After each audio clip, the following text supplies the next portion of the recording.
안녕하십니까 성도 여러분. 오늘은 목요일입니다. 말씀의 제목은 생명의 떡과 생수라고 하는 이 한 주의 전체 제목을 포괄하는 말씀이 되겠습니다. 말씀 나누기 전에 기도하겠습니다.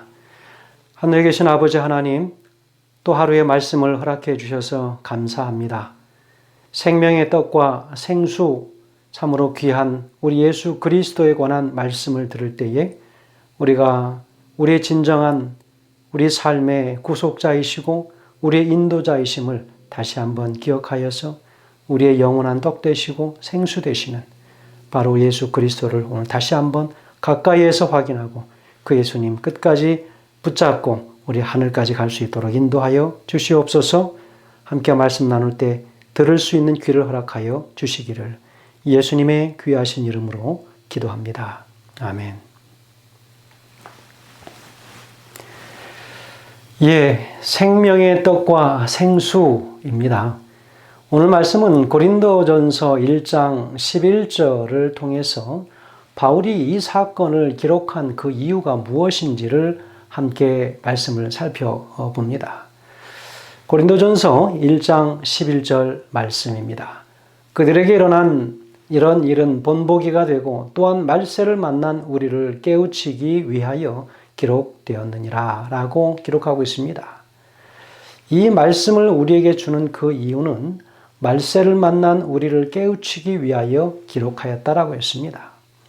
예수님께서 자신을 일컬어서 요한복음 6장 35절에서 예수께서 이르시되 나는 생명의 떡이니 내게 오는 자는 결코 줄이지 아니할 터이요 나를 믿는 자는 영원히 목마르지 아니하리라고 말씀하셨습니다.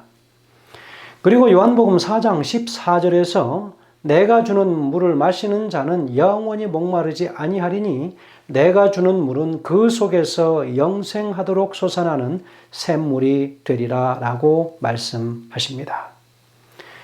우물가에 나왔던 여인이 예수님께 제안한 것은 15절에서 여자가 이르되 주여 이런 물을 내게 주사 목마르지도 않고 또 여기 물길로 오지도 않게 하옵소서라고 이야기합니다. 요한복음 4장에서 온통 갈증과 결핍이 나타납니다. 첫 번째 예수님은 육체적 갈증을 느끼셨습니다. 피곤함을 느끼셨지요. 바로 7절에 그 말씀이 나타나 있습니다. 8절에 이어지는 말씀에는 제자들에게는 육적인 허기가 있었습니다. 그들에게는 육신적인 배고픔이 있었죠. 그 육신적인 배고픔에 관한 갈증이 그들에게 있었습니다. 오늘 이 본문에 나타난 한 이 여인, 중요한 여인이지요. 이 여인은 무슨 어려움이 있었습니까? 영적 갈증이 있었습니다. 그녀는 외로웠습니다. 바로 15절에서 그 말씀을 기록하고 있습니다. 오늘 이 우물가 여인의 상태는 어떠한가? 첫 번째는 그 여인은 고립된 인생을 살았습니다. 주변에 많은 사람들과 단절된 생활을 하였죠. 6절, 7절의 말씀 속에서 바로 그 모습을 기록하고 있습니다. 그래서 물길로 나가는 그 시간은 정오 시간이었습니다. 아무도 돌아다니지 않는 가장 뜨거운 시간에 그녀는 사람들의 눈을 피해서 물을 길러 가는 여인이었습니다. 두 번째는 상처난 인생을 사는 여인의 모습이었습니다. 그래서 그 상처가 많은 사람들은 자기를 자신을 보호하기 위한 보호 본능으로 내뱉는 그 언사들이 상당히 공격적일 때가 많습니다. 9절의 말씀을 보면 공격적 언사의 태도가 보입니다. 세 번째는 이 목마른 여인의 인생을 가지고 살아가는 참 마음속에 많은 불쌍함을 느껴지는 그런 15절에 나타난 말씀처럼 이 목마름을 가지고 살아가는 인생을 살고 있는 여인입니다. 드디어 이 여인이 자신에게 말씀하고 있는 분이 누구인지를 깨닫게 됩니다. 그 물을 주는 분이 메시아이심을 그는 깨달았습니다. 그래서 25절과 26절에서 이야기하기를 여자가 이르되 메시아 곧 그리스도라 하는 이가 오실 줄을 내가 아노니 그가 오시면 모든 것을 우리에게 알려주시리이다. 예수께서 이르시되 내게 말하는 내가 그라 하시니라 그랬습니다. 놀랍지 않으십니까? 여러분 이 사실을 깨달은 후에 이 여인은 물동이를 집어던지고 그렇게 사람 만나는 것을 주저하지 않는 여인이 되었습니다. 29절에서 이야기합니다. 내가 행한 모든 일을 내게 말한 사람을 와서 보라, 이는 그리스도가 아니냐라고 전도하는 것입니다. 사람들의 눈길을 피해 도망다니던 이 여인이 사람들에게 다가가서 와 보라, 이는 그리스도라고 이야기합니다. 30절에서는요, 그들이 동네에서 나와 예수께로 오더라. 이 본문에서 주시고자 하는 바로 이 교훈은 영원히 목마르지 않게 주시는 이 영생하는 물을 제공하시는 분은 바로 예수 그리스도이심을 분명히 강조하고 있습니다. 그동안 여인은 갈증 때문에 수없이 이 우물에 와서 물을 길었지만 그 여인 안에 진정한 갈증은 사실 육신의 갈증이 아니라 채워지지 않는 영적 갈증이었던 것을 느끼게 됩니다. 여러분, 그 진정한 문제의 해결자는 누구였습니까? 인간의 노력이 아닌 예수님, 바로 그 메시아이심을 깨닫게 되는 것입니다. 일요일서지부터 계속 화요일, 수요일 계속 나온 이 모든 말씀들의 핵심이 무엇입니까? 인간의 스스로의 노력으로 인간의 이 영적 갈증을 해결할 수 없고, 그것은 인맥으로도 그 어떤 나의 배운 학식과 삶의 배경으로도 해결될 수 없는, 바로 그것은 예수 그리스도, 우리의 메시아 그분, 우리에게 살과 피를 허락하시고 우리의 영원히 목마르지 않는 물을 허락하시는 바로 예수 그리스도, 그분을 통해서만 해결될 수 있다라고 하는 것을 오늘 우리에게 가르쳐 주려고 하는 것이지요. 그런데 오늘의 또 다른 본문은 요한복음 6장입니다. 바로 요한복음 6장은 오병이어의 기적이 베풀어지는 장면이 나온 장입니다. 우리 주님께서 오병이어의 기적을 통해서 우리에게 반응보다는 응답을 원하고 계십니다. 그 속에 숨겨져 있는 뜻이 무엇인지를 깨닫기를 원하십니다. 그렇다면 예수님의 나는 생명의 떡이다 라고 하는 이 말씀이 무슨 말씀일까요? 이 떡의 상징을 통해서 예수님의 참 모습을 알기 원하신다는 것입니다. 나의 떡을 먹으라고 하는 이 말씀은 무슨 말씀일까요? 너희들이 떡을 먹는 것과 같이 나와의 교제를 통해서 나의 참 모습을 깨달아라 라고 하는 뜻이지요. 5,000명이 넘는 사람들을 다 먹이시고 예수님을 따라 다니던 무리들이 갈릴리 호수를 건너가서 예수님에게 질문을 던지는 장면입니다. 거기에 세 가지 질문이 던져집니다. 자, 첫 번째 질문은 25절인데 라비여 언제 여기 오셨나이까? 라고 하는 질문이고, 두 번째 질문은 28절에서 우리가 어떻게 하여야 하나님의 일을 하오리까? 라고 하는 질문입니다. 세 번째 질문은 30절과 31절에서 우리를 보고 당신을 믿게 행하시는 표적이 무엇이니까? 하시는 일이 무엇이니까? 라고 하는 질문이었습니다. 이스라엘 백성들이 예수님을 따른 이유가 무엇이었습니까? 예수님을 우상으로 삼았기 때문이지요. 사실 자기들 마음속에 정치적인 권력을 잡을 꿈이 있었습니다. 독립에 대한 꿈이 있었지요.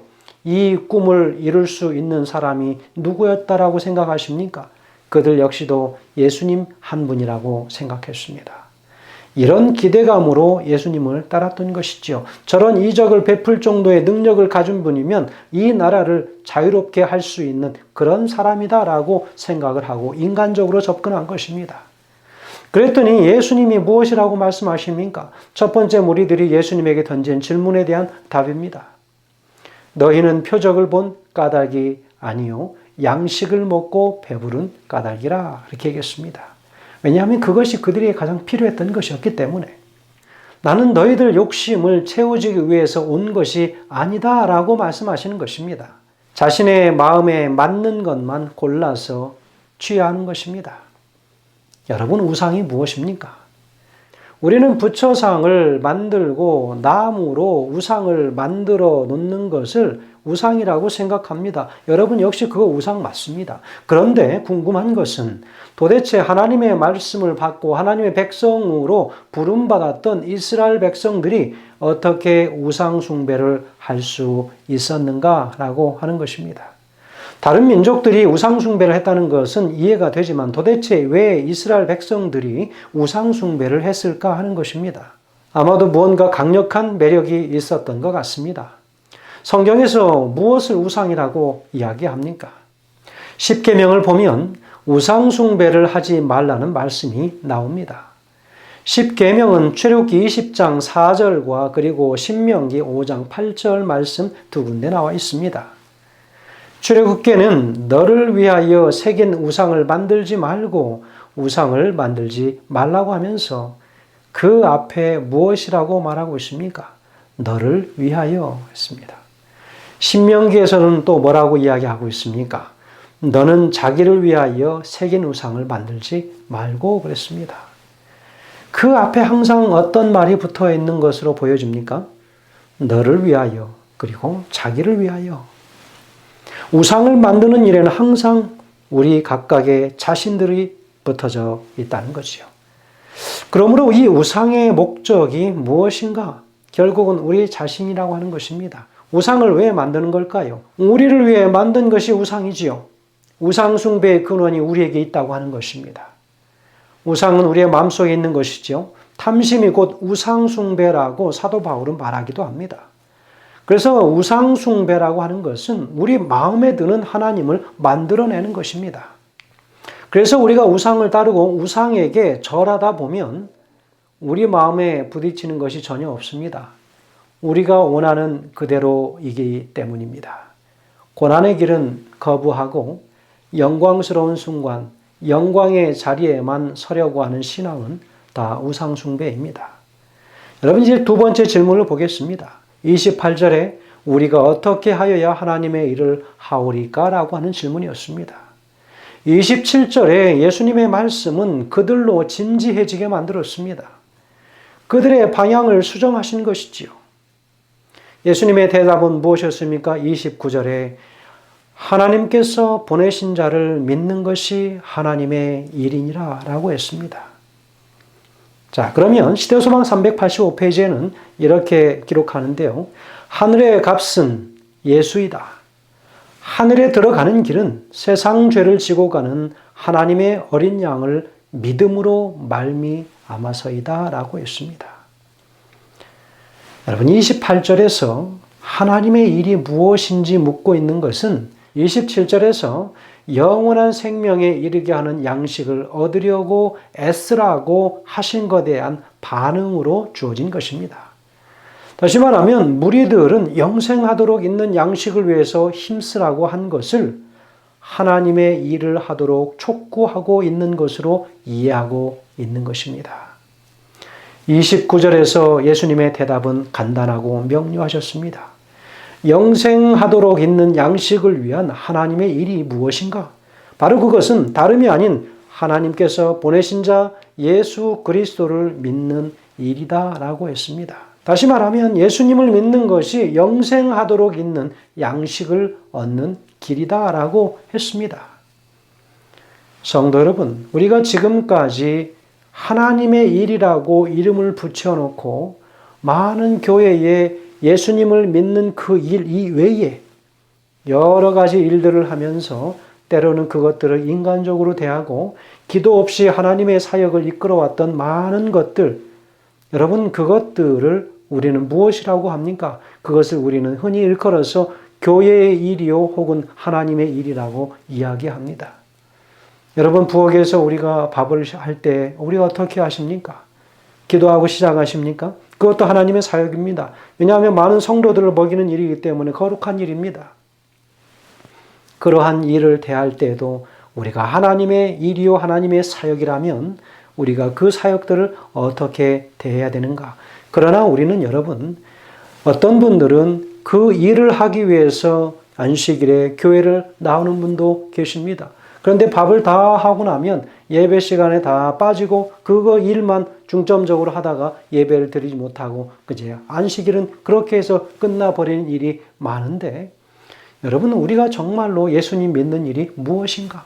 말씀 속에 나타난 예수 그리스도를 알고 믿는 것입니다. 예수님을 알지 못하면 우리는 믿을 수가 없습니다. 그렇기 때문에 우리에게 정말 중요한 것 예배라고 하는 사실입니다.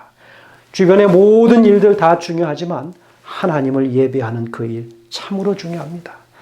여러분, 사람들로 하여금 영생하도록 있는 양식을 공급하시는 예수님을 믿도록 하기 위하여 오늘 이 말씀을 하고 계신 것입니다. 27절과 28절 사이에는 많은 교훈들이 담겨져 있습니다. 인간은 본성적으로 내가 무슨 일을 해야만 하나님이 인정할 것이다 라고 하는 그런 독선이 깔려져 있다는 것이죠. 그래서 인간은 본성적으로 행위적 구원의 매력을 느끼게 됩니다. 여러분, 그 한 예로 누가 있습니까? 부자 청년 관원이 있습니다. 그가 예수님께 나와서 무엇이라고 얘기합니까? 선한 선생이여 내가 무엇을 하여야 영생을 얻으리까? 라고 이야기합니다. 행함에 관한 이야기지요. 빌립보의 간수장이도 이야기합니다. 그는 무엇이라고 얘기합니까? 선생들아 내가 어떻게 하여야 구원을 얻으리까? 했습니다. 무엇을 하는 것에 관점이 맞춰져 있습니다. 세상의 모든 종교들과 모든 사람들은 실천이 답이라고 생각합니다.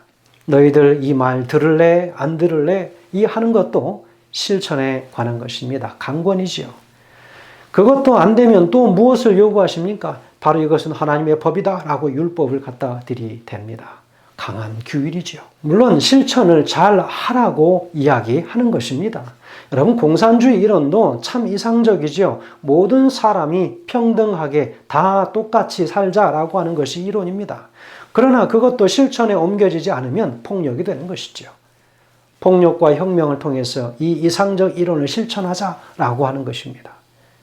여러분, 이상적인 이론들이 가진 목적은 실천입니다. 그런데 이루어지지 않았습니다. 사도 바울은 로마서 7장 18절과 19절에서 이 실천이 힘들어서 외치는 그 한 말씀이 나옵니다.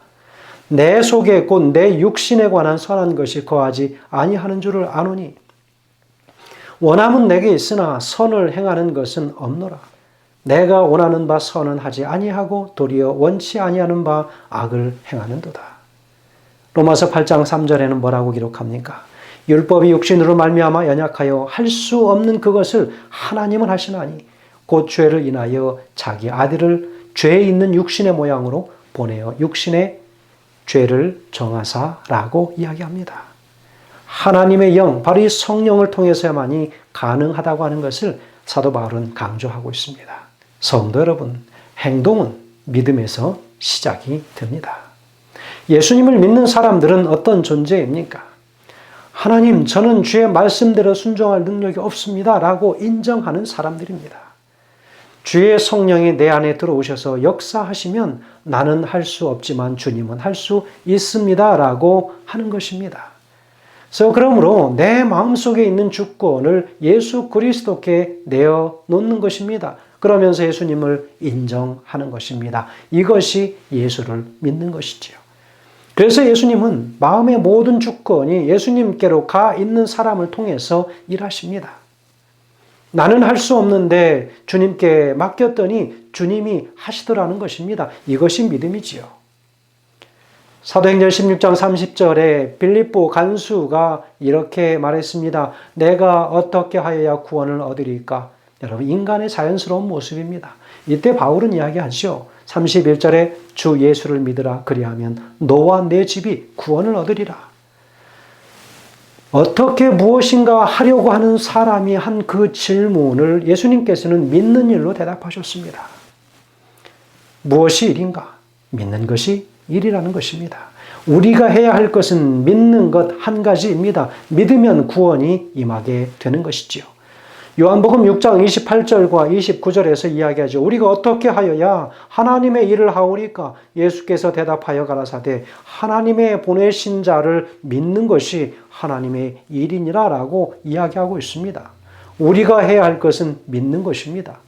성도 여러분, 믿음에 있어서는 둘째 가시면 절대 안 되는 것입니다. 그것은 그 일에 관하여는 첫 번째가 되셔야 합니다. 세 번째 질문은 30절과 31절이죠. 저희가 묻되 그러면 우리로 보고 당신을 믿게 행하시는 표적이 무엇이니까 하시니 저희가 묻되 그러면 우리로 보고 당신을 믿게 행하시는 표적이 무엇이니까 하시는 일이 무엇이니까 라고 묻습니다. 기록된 바 하늘에서 저에게 떡을 주어 먹게 하였다 함과 같이 우리 조상들은 광야에서 만나를 먹었나이다 했습니다. 이제 우리는 표적을 구합니다. 이제 보인 표적이면 충분할 줄 알았는데 이들은 더 깊은 표적을 구하는 것입니다. 그래서 그들은 이야기하기를 우리 조상들은 광야에서 만나를 먹었다라고 이야기합니다. 사실 어제 떡을 주신 표적 속에는 이미 모세를 연상케 하는 것이 들어 있었습니다. 이제 예수님은 모세와 자신을 격리시켜야만 하는 것이지요. 이제 그것은 모세의 표적이 아님도 분명히 하여야 했습니다. 예수님께서 32절과 33절에서 대답하시는 거지요.